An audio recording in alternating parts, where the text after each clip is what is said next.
Welcome to another exciting episode of Totally Local. Totally Local podcast, where we talk to local entrepreneurs, business owners, colorful characters in and around the Jersey Shore and the Monmouth and Ocean County area.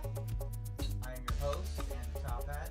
With me usually is my co-host Leo, but he couldn't do it today. He's getting his vasectomy reversed, and it was a last-minute thing. Couldn't make it. But luckily, I have a lovely guest with me today, Mike Sodano from the Showroom Cinemas. Hi there. Turn this, where's this phone?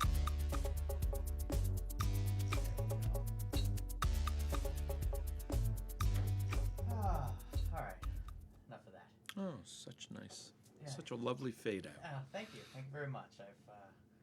We're knee deep into the 40th episode, 42nd, 43rd. Leo usually keeps track of that stuff, so I just put it's Totally Local podcast with Mike from.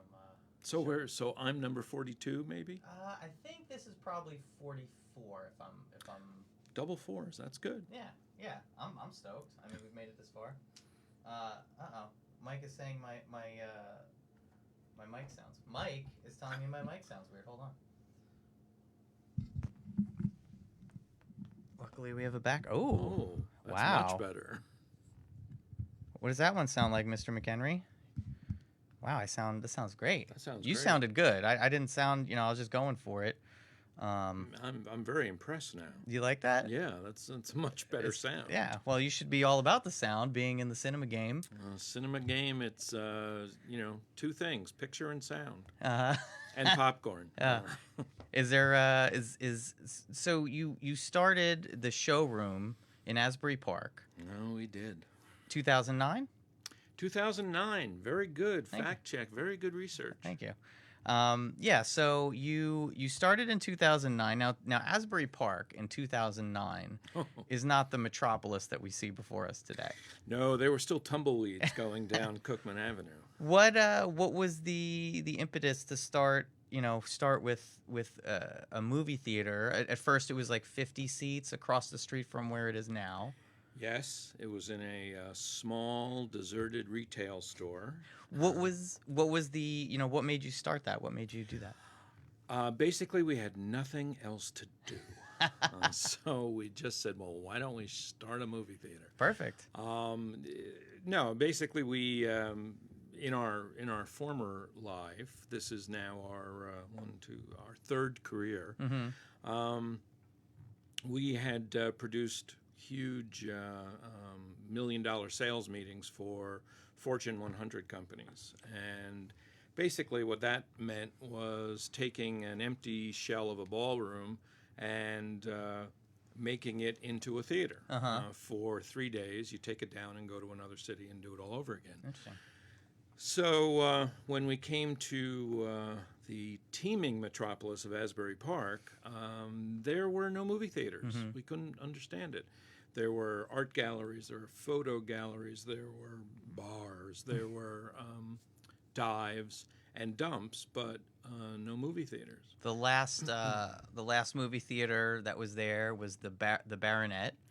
The Baronet. Yes. It showed actual films at one point, and then it Yes. switched over to a more lascivious nature into the as time wore on. Yes. But that was the last one until you re. It was, and we actually we have film of the Baronet coming down. Oh, really? By iStar, yeah. So we couldn't understand why there were no movie theaters. Mm-hmm. We asked, because here was this town full of artists and creatives, and we just said, well, where do you go to the movies? And they said, well, we have to go to the highway, I said, that's not right. Yeah. So, bars were showing movies on TV screens. That's not the way to see a movie. No.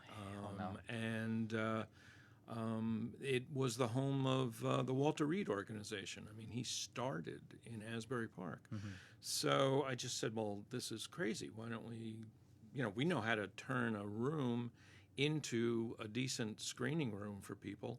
Let's see what we can do here. And there was an empty store across the street, right between Shelter Home and the Harrison. It was a restaurant. And we rented the theater, and we figured, let's give it a shot for a year. Mm-hmm.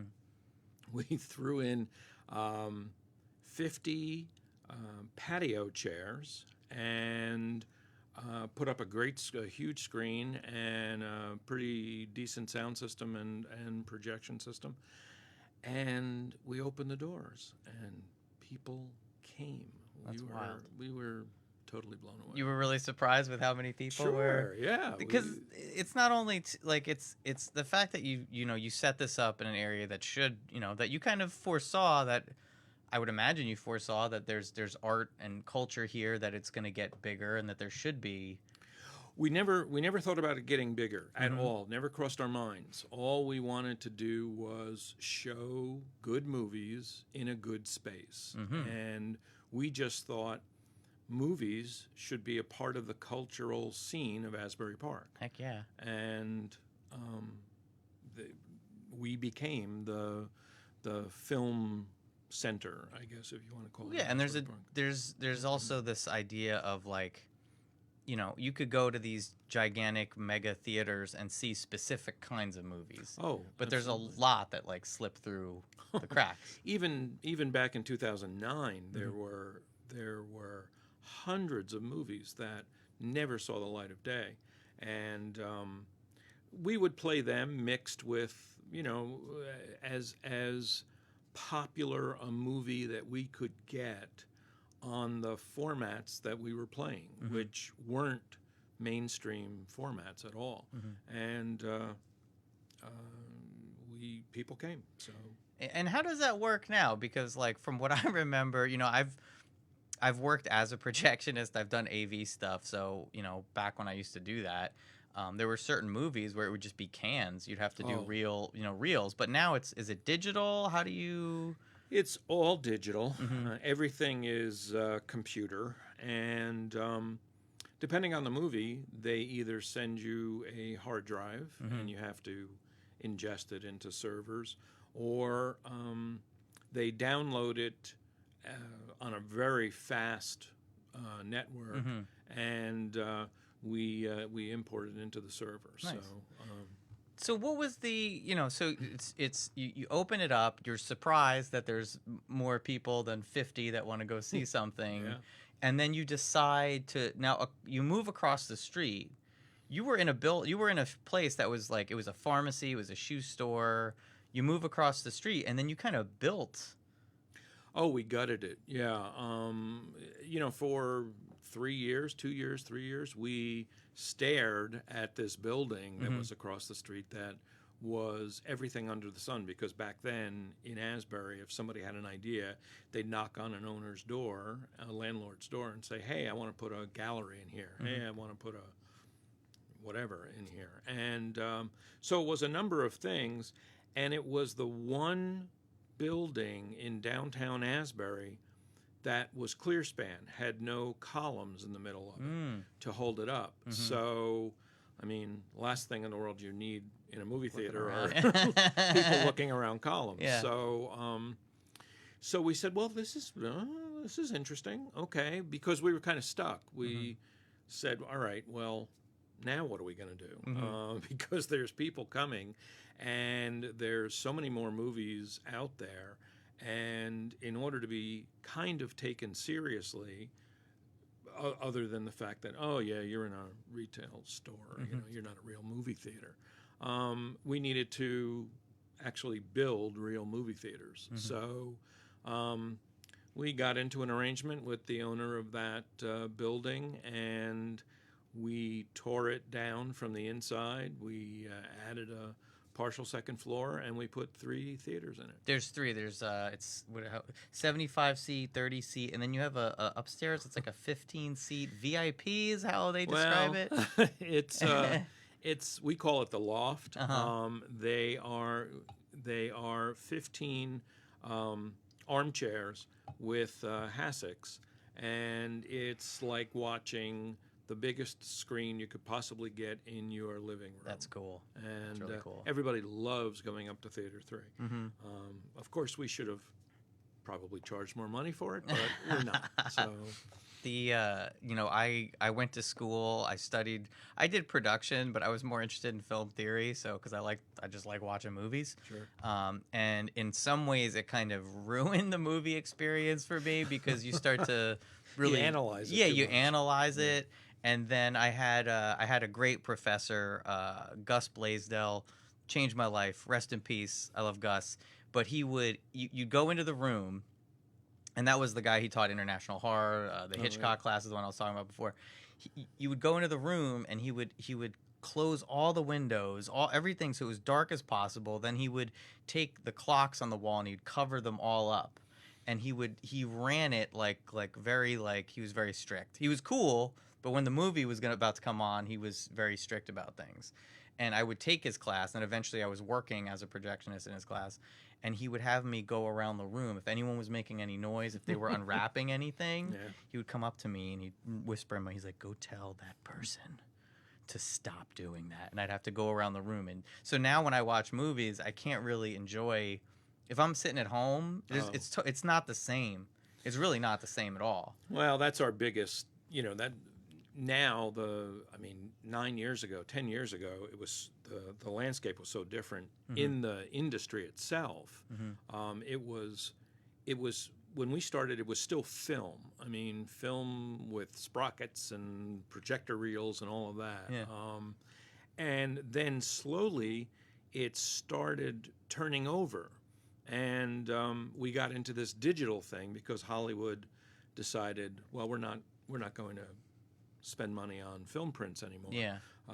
It's much easier to just copy a film onto a hard drive. So the industry went to digital, and we were just at that edge where film was leaving and digital was coming in. So I dare say if we invested in film, it would have been we wouldn't be here now. Yeah, I mean it's like cost prohibitive. It's if you're watching film, there's so many more chances for things to break. And from what I remember, that it looks nicer. It's great to watch, but the logistics of it's I'd rather be able to see a movie than wait for the possibility to someday see something on film. I'd rather watch something digitally, basically.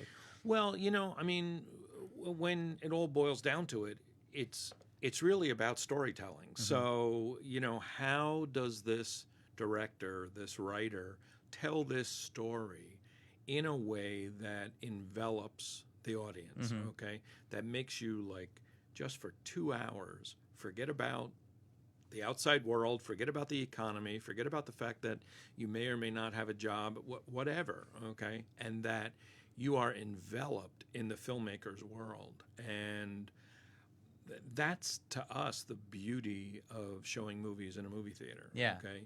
You can see movies at home. You can see movies 24 hours a day at home, but it's nowhere near the same experience. Yeah, they're not going to hit you as hard. I mean, the thing that changed the movie that changed my whole attitude towards it was Now Voyager. And that was the first movie where I wasn't on any illicit substances, I swear, but I was really immersed in the movie. Sure. And it was because of that Professor Gus that he everything was black around you. The sound was loud, not irritating, but loud. I would sit in the front, so the screen was right there. Sure. I wouldn't be hurting myself, but I'd be right in the front. And there was a moment where I kind of snapped out of it, and I was like, "Where the hell was I?" Right. You were just in the movie. And it's hard. I don't want to sound like old Grandpa Andrew, but it's hard these days to get to that place where your phone is off, everyone around you is quiet, they're all invested in it, and to get to a point where you're just kind of enveloped in a movie. Well, that's why movie theaters still exist. Okay, everybody says that movie theaters will disappear, and we just can't believe that.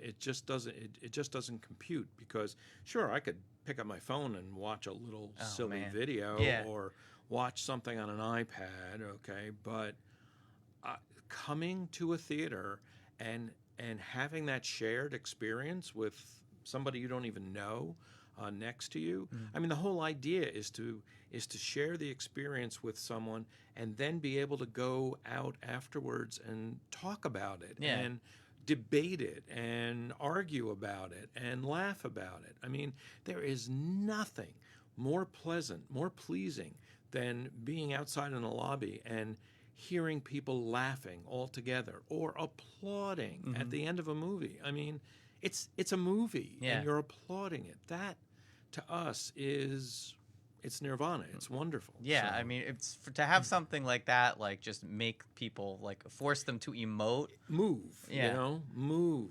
and the idea of the the medium as an art form was it's so different than anything else that's obviously out there. You can you're hearing it, you're watching it, you could stop it, you could watch it frame by frame, you could rewind it, you could really like manipulate time to kind of analyze it over and over again in so many different ways that I'm glad I'm glad that you are doing what you're doing, because it does show on a really the most foundational kind of way that it is something that people that love and they're thriving for. Because if you opened across the street when you did in 2009 and it wasn't true, then you wouldn't have been able to move to where you are now and open 3 more rooms to show more movies. Well, yeah, I mean, it's both a business decision, an entrepreneurial decision, and a creative decision, because trust me, the exhibition business is very tough. It's not an easy excuse me, it's not an easy row to hoe. So you're always looking for the next person to come through the doors, and hopefully you're giving them the experience that they can't get anywhere else, and they'll come back. Yeah. Because how many movies can one individual see in a month? Okay, we average about 2.5. We hope, but we may not see people for a whole month, and they'll come in, see one movie, and then won't be back again for another month because life gets in the way. Yeah. And movies. I mean, it's entertainment. What was the point at you moved across the street at around 2012? 2012, right as Sandy hit. Was that before or after Sandy? Did you decide before Sandy and then it was after Sandy that you actually? Oh no, we were already up, and we were about 2 weeks away from opening. You were like, great, what could possibly go wrong? What could go wrong? It's perfect. The marquee got up there, and then Sandy hit, and we raced the next day to see if the marquee was still up there. Everything was fine. It was, I mean, we're in downtown Cookman, so it's about 8 blocks from the beach, 9 blocks from the beach. So you were safe. We were safe. Did you open on time after that, or did you have to wait?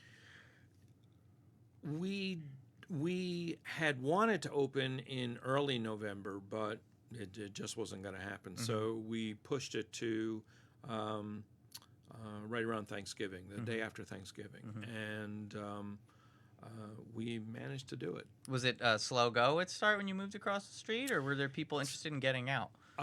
We had a problem, obviously, because only a couple weeks ago Sandy had hit. Yeah. So people's roads were still blocked and things. So it was slow going until around Christmas time, when people realized, we got to laugh, we've got to cry.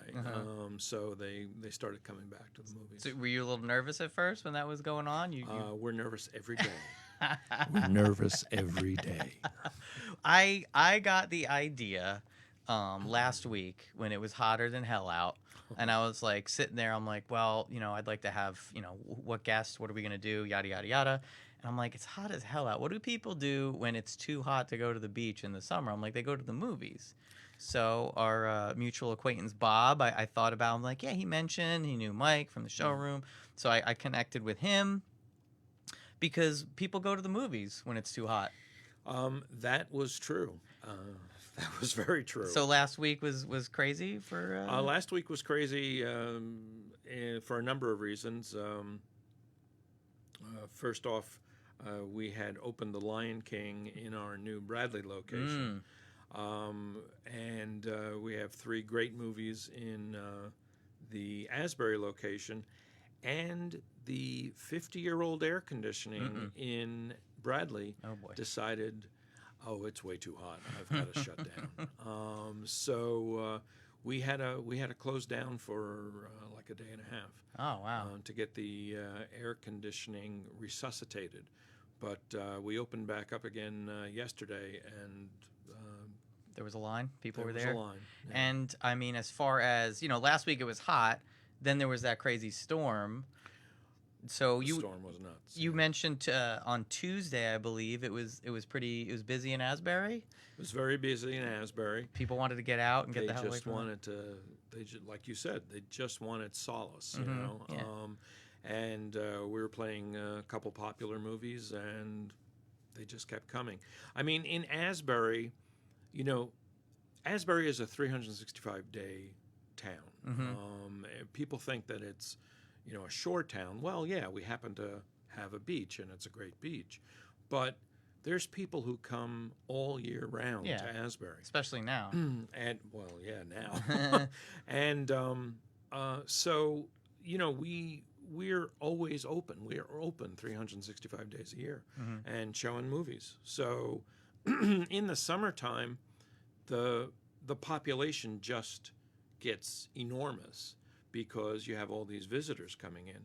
And in the wintertime, you have your regular people.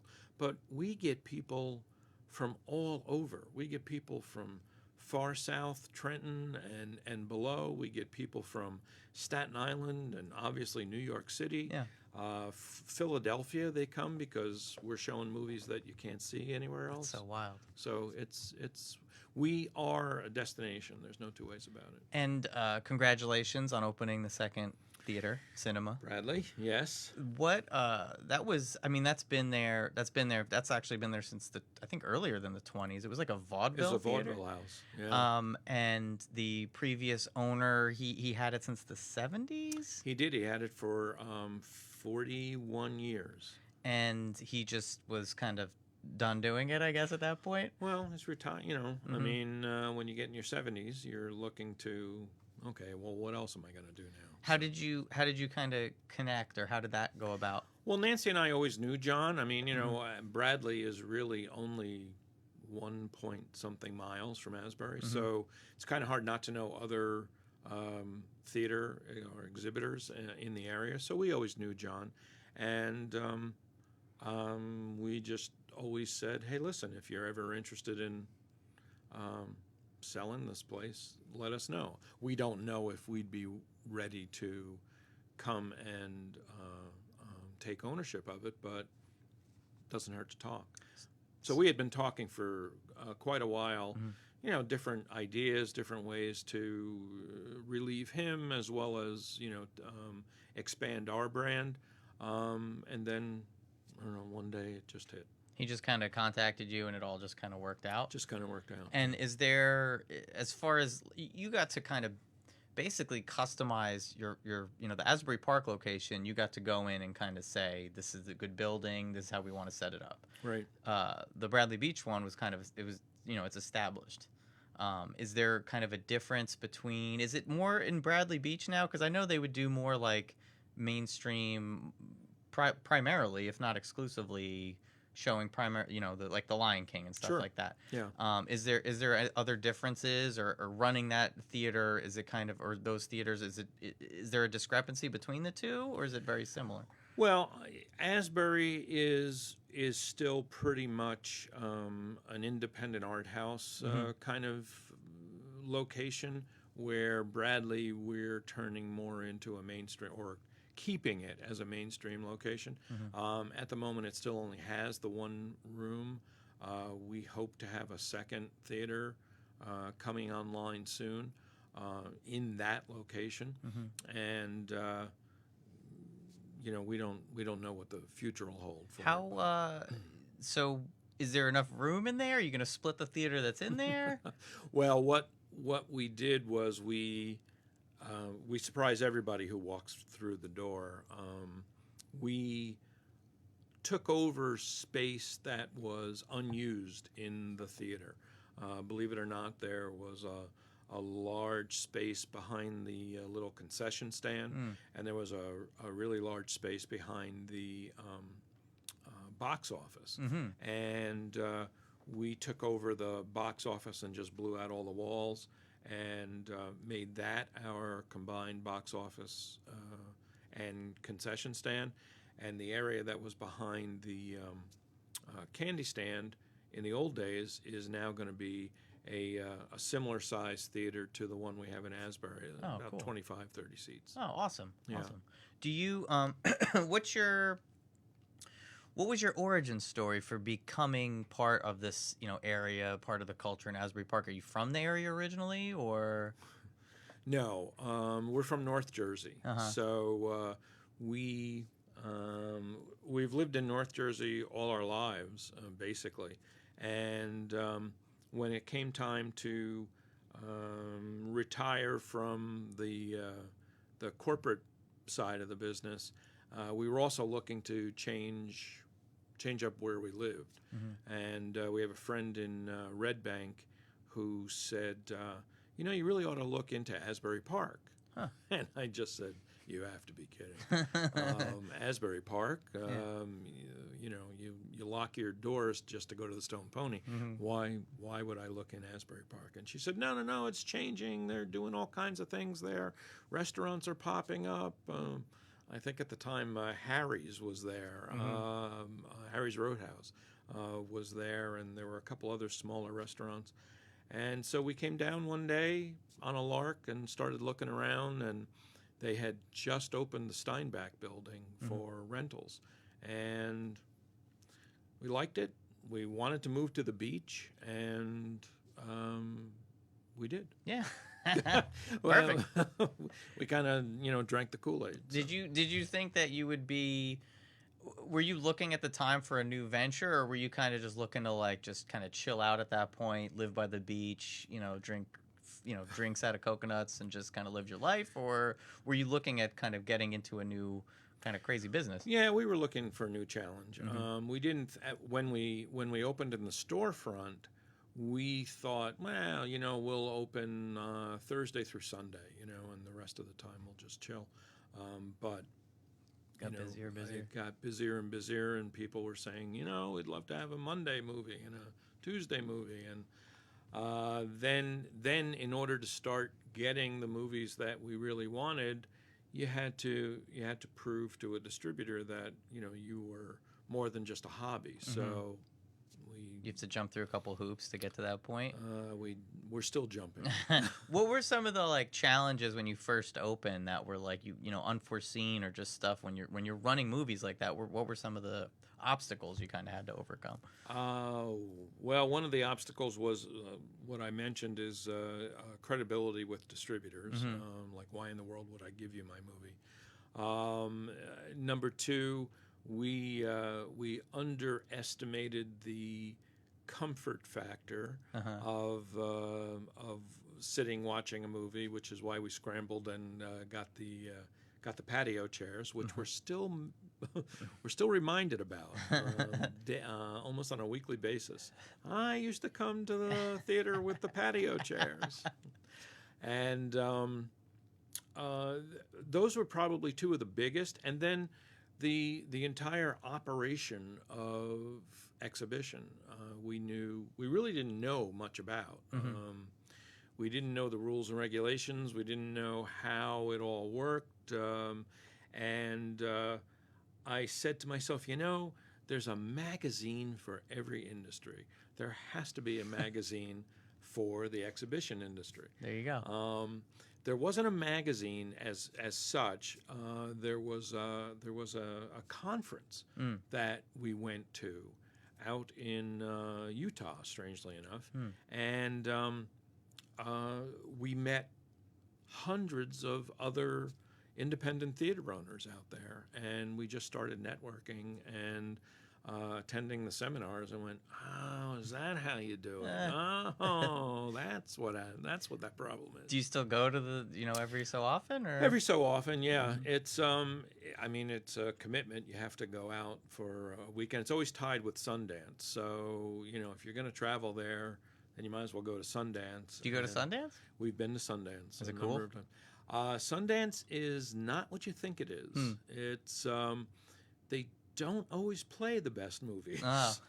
It's more like experimental, or we don't know how this is going to do. We're going to show it. Yeah, we're going to show it, or this is from a director that we think is good, and so all of a sudden you're sitting in a theater and you're going, what the hell am I watching here? And so you know not to go book that movie. Oh, well, that's that's good too. Yeah, it's good. You're like, oh, there's an up and coming director. I'll do this. And No. Do you ever get to that point too now, where you're like, oh, we'll show this movie, and then you kind of show it, and you're like, ooh, like this isn't kind of all the time. Because they really there's certain movies where you watch a trailer and you could tell the producers or some exec guy got a hold of it, and he turned it into, it's the one off the top of my head that I can think of is like Suburbicon with Matt Damon, where you watch the trailer and you're like, oh, there's an action movie. Wow, look at that. Yeah, and then you watch the movie, you're like, this is kind of boring. Right. This isn't like, No, the worst thing though is when you see the trailer and you realize that they put all the best parts of the movie in the trailer. You're like, because then you look at the movie and you go, what did they do?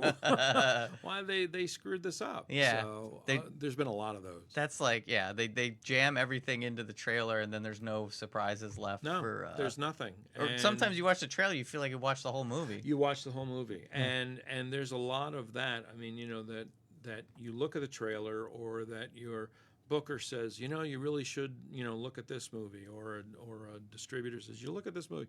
So you look at the movie and then the trailer, and then you try and decide, so have they put everything in the trailer, or is there still something there? And it's a crapshoot. I mean, there's a lot of movies that come out with all the hype in the world that say that they're gonna be good, and they tank. Yeah, I've thought about that too. The people that review movies, I've kind of always wanted to review trailers because I feel like they're two different things. Yes. Some of them are like, this is a great trailer to watch. It's very exciting. It lasts a minute and a half.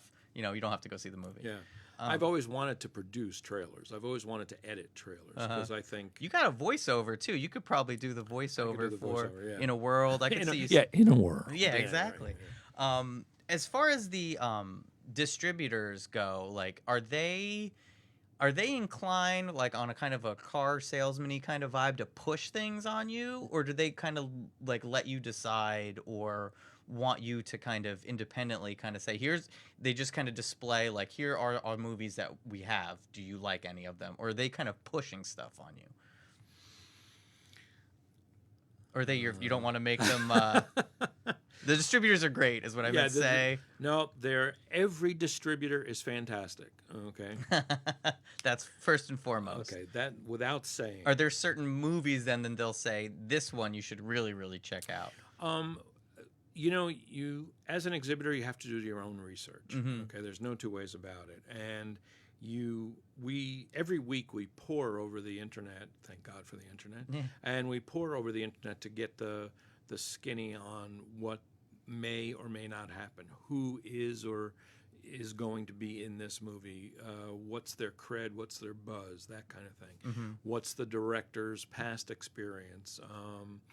And then we have to evaluate because, we're not the Angelica. We're not, the Film Forum. Mm-hmm. Although many people have come to the showroom and said, oh, my God, I've discovered the Angelica of the Shore, and that's probably one of the best compliments anybody can share with us. So we're over the years, we're getting that cred that a distributor will say, oh, absolutely, we'll play with you. Oh, absolutely, we'll play with you. And then we have to say sometimes, I don't think that movie's going to be for our audience, okay? I don't see anybody coming to see that. Or, please, can we have this movie a week ahead of when you are willing to give it to us? Oh, wow. You could do that? You could, like... We can ask. It doesn't mean they're going to... Sometimes they do it, Sometimes they do it, Oh, that's cool. Sometimes they do it, and sometimes not. One of the impetuses for going after the Bradley cinema was because of the seat count there.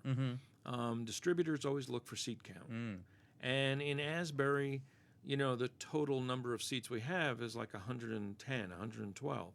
So that doesn't hold a lot of pull for them, because if they don't make the numbers that first weekend, they're not getting any tread. So in Bradley Beach, we're able to show 340 seats if That's cool. if 340 people come. So that's a much more whet my appetite kind of attitude. You're kind of thrown into this whole world now where you kind of have to be up on all these things, run your business, and talk to these distributors and do all this research to figure out what movies. Oh my God, This is not what you thought it would be when you started with the wicker seats. When we started, Nancy was booking the movies, and she was booking movies that she liked. Okay, well, that's cool. Yeah, it's cool, but not be good for business. It doesn't necessarily put butts in seats. Well, also too,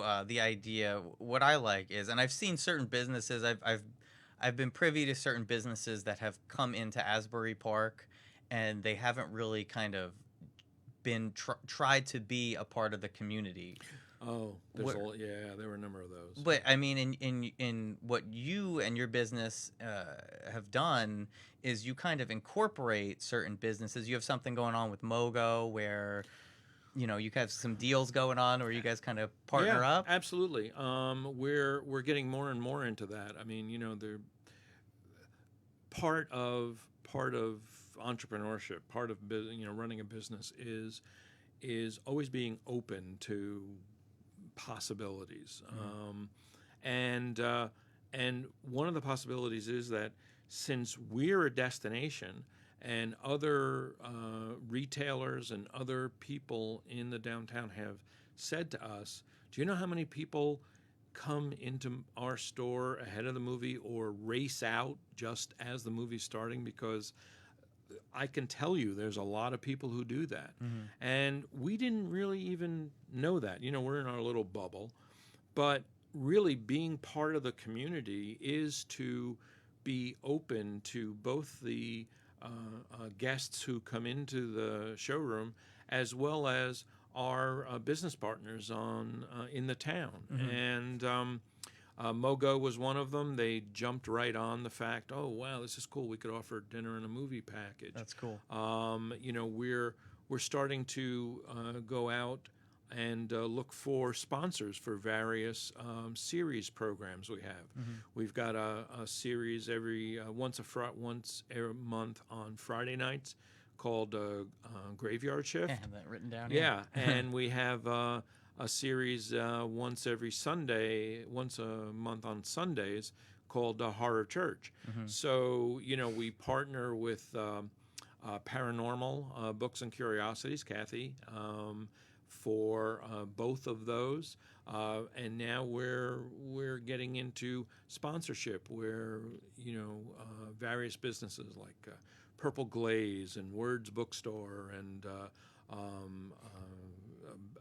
Backwards Glances and Kill Screen can come in and sponsor a film and use that sponsorship to hopefully drive our guests to their businesses. And that's what's cool too, is for Asbury Park, the podcast covers Monmouth County and Ocean County, and Leo's always like, why the hell do we have Ocean County? I'm like, well, it's expansive. There are people that say, work in Monmouth, live in Ocean, vice versa, and the population is getting bigger. Leo's mentioned, and I could talk about him like this because he isn't here, but Leo's mentioned, like, why don't we just cover Asbury Park? And I'm like, well, there's a lot going on, but a lot of what we do kind of cover is Asbury Park, because there's a lot of interesting things going on. Part of that too, from knowing about commercial real estate and stuff, is since it is not like on a major thoroughfare, you get these independent businesses that kind of come together in the area. You get arts, entertainment, all this stuff, and it's kind of great because there is no kind of mainstream interference where you can kind of work together. And it's that working together that makes it such a unique place. But it's also growing, and it's one of the reasons that Bradley is like the next frontier, because so many businesses now, or so many entrepreneurs, can't afford the retail rents in Asbury because they've skyrocketed. They're insane. So, they look around. They really have this passion. They want to start this business, but now where are we going to start it? And I want to be in this area. So what do we do?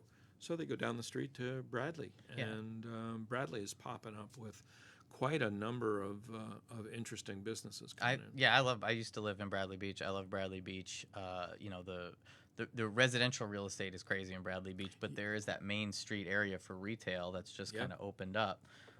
You taking over the cinema down there. There's the Bradley Beach Tap Room or whatever it's called. Yes, they've just opened, and there's a couple other. There's a new tattoo parlor opening, and the coffee shop just expanded and moved. There's a lot of buzz going on. There's the new vegan Mexican restaurant. Yes, yes, which is like such a niche, I prefer, Wancho y Panchos or whatever's down there. I love that. Oh man, their enchiladas are crazy and the portions are crazy. But you got to respect the vegan Mexican restaurant, because that's where else are you gonna go? No, they're cranking. They're really cranking. I'm sure if you Google that in New Jersey, like vegan Mexican New Jersey, that's got to be like one of the only places. It's got to light up your screen. I mean, it really does. And I mean, of course, we're on the same block as Finn's, and Finn's has been there for years. Oh yeah. So, and we're right across the street from Vic's. So, oh yeah. I mean, just type in Institution Restaurant, Bradley Beach, New Jersey, and Vic's will come up. Yeah, definitely. We do what's called Pizza Quest on the show. We've been traveling to Ocean County, Monmouth County, all the different towns to find the best pizza. And the criteria, Vic's doesn't reach the criteria because they don't serve single slice pizza. You can't go in and order a single slice. No. But they get an honorable mention. Pete and Elda's and Vic's both get honorable mentions because their pizza is so good. But do you, as far as, what is it, like a locksmith on the corner that owns that parking lot? No, actually, Vic's owns the parking lot. Oh. And the showroom and the locksmith share it with Vic's. And the locksmith is he's set back, but he's got a heck of a business. That's for sure. Well, you got to. I mean, that parking lot has got to be clutch for you for the cinema there, because there's the parking. Otherwise you have to kind of go around the block and whatever. That's kind of.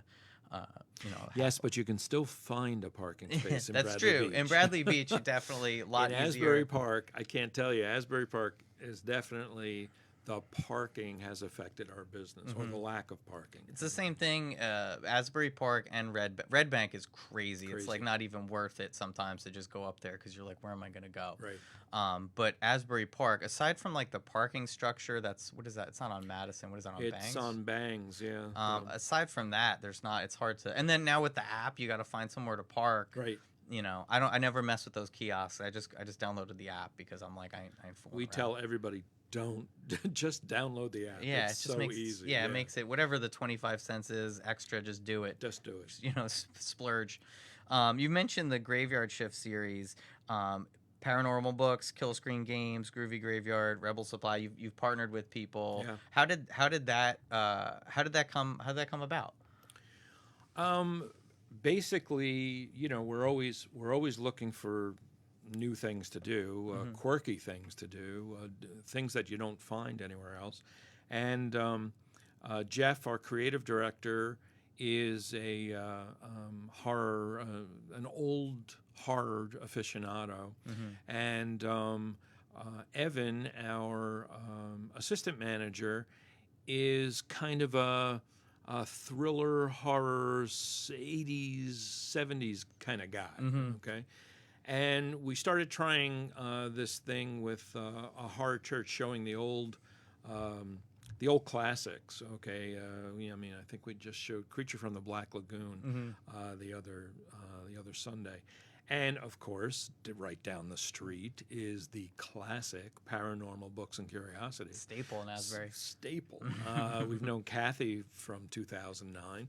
And we knocked on her door, and I don't even think we got the words out, and she just said, "Sign me up." Yeah. So we've been partnering with her on a horror church, and horror church has become this Sunday morning at 11 o'clock, once a month staple now that the audience is growing for it. It's getting bigger, and Jeff does a fantastic job curating it. And then Evan came on board and said, well, maybe a partner to Horror Church would be, playing something at 10 o'clock and getting, a younger crowd and, across the demographics. And once again, I'm not a guy who's going to say no unless you try it, So I said, sure, let's try it. And we started getting... Nightmare on Elm Street. In fact, last Friday, as a matter of fact, we just sold out Jaws. Wow. The original. Yeah, perfect. Yeah. The original Jaws. Hello, summertime on the beach, show Jaws. Yeah. So people are getting into it, and obviously, as we mentioned before, how do we bring in our community? Okay, how do we take advantage of that? And one of the ways is, hey, put your name up on the screen, sponsor this gig, and you'll get the benefit of it. And we're bringing in all these people, and we all share in the wealth. And I mean, as far as also bringing in the community or getting other people involved, you've been involved with the Jersey Shore Film Festival. There's certain things that have come up, festivals, that you've been involved with as well. Yeah, I mean, once again, we're a destination. People know us now, and people look to rent the theater as well as do special events at the theater. We've had lectures. We've had the Fort Lee Film Commission premiere a movie with a filmmaker, Les Baum, down here.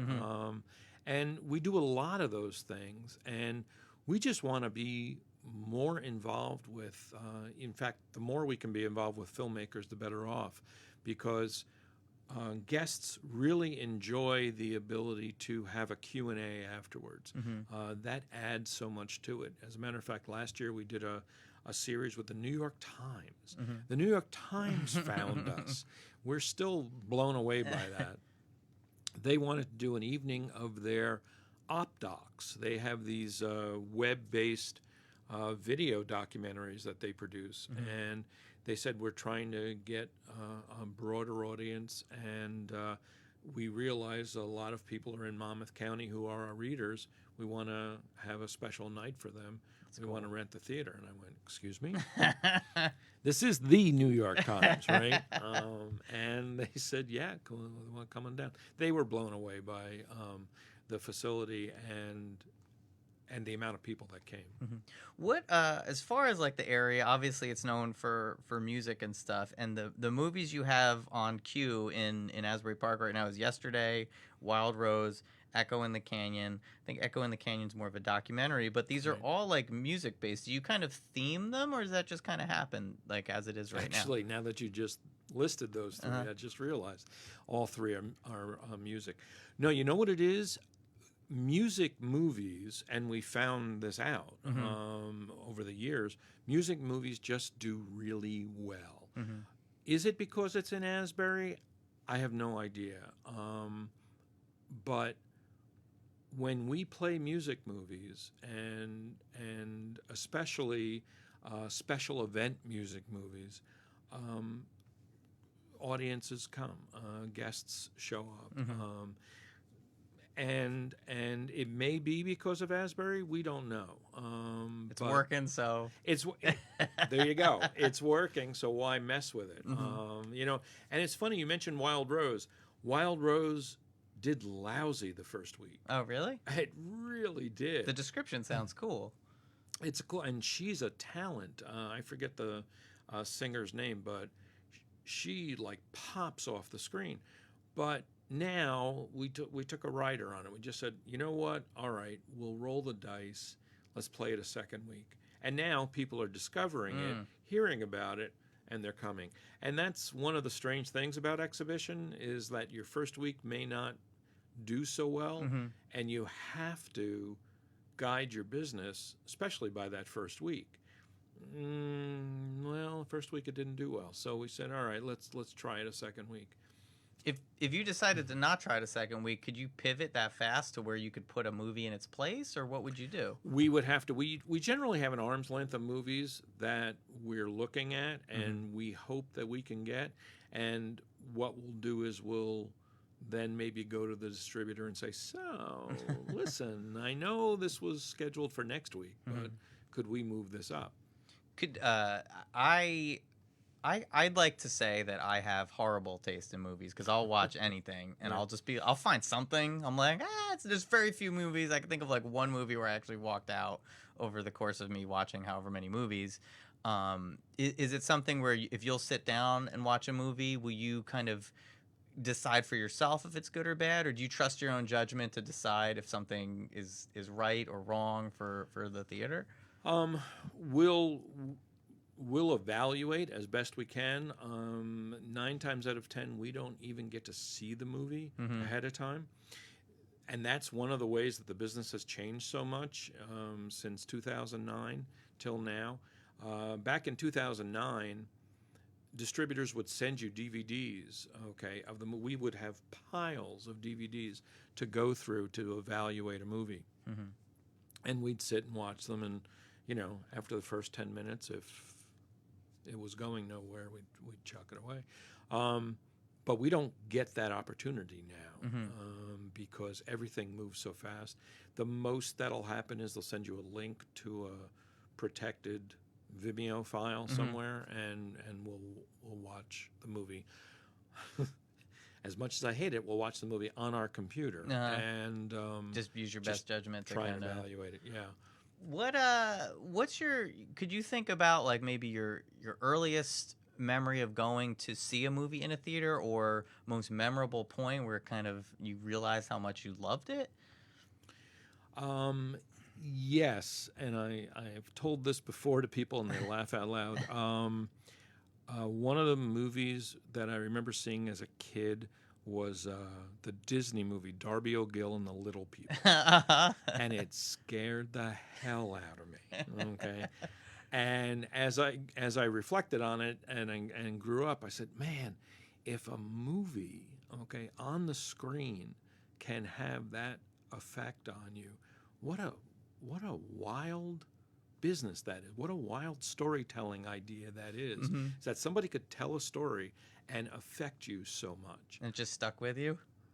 Darby O'Gill. Wow. Yeah, Darby O'Gill. Did you ever think about showing that at the thing? Or are you too scared? No, but I've seen it since, and I'm going, so what the hell was I so scared about as a kid? But, it was leprechauns. What's the problem here? Where do you see, you've obviously expanded, you've learned a lot. Where do you see your business going in the next 5 years, 10 years? Do you think about it that way? Or I would just say AMC, watch out. Nice. No. I like that. We don't know. We have people approaching us regularly saying, "Oh, can you bring the showroom to our town? Okay, can you do this here? Can you do this there?" And we take every suggestion. It's just a matter of what are we going to put our energy towards. Yeah, I hear that. That sounds great. I mean, I appreciate the fact that you're so involved in Asbury Park. I love the idea that it's scary to see something. I don't believe when they announced the Bradley Beach closing, I don't think they mentioned that you were going to take it over at the time when they first closed. did they didn't? They did. They said that we were in line to run it, and it brought up all kinds of Things. Yeah, things. And for the most part, people were happy that it was not going to turn into a Staples or something. Yeah, and that's kind of what I was getting at. Is like it's great to see, as I spend more time in reality on this earth, throughout my years, it's nice to see things of this nature kind of not be torn down or taken over by boring stuff. Sure. So I for one appreciate what you're doing. And I mean, let's face it, the idea of a downtown movie theater is where movie theaters started, okay? And they were part of the community because the community would gather at these houses of film and enjoy themselves and get cool in the summer and bring their kids and have popcorn and soda and things like that. So community involvement is really key to, in our belief, Nancy and my belief, is making a success out of a cinema.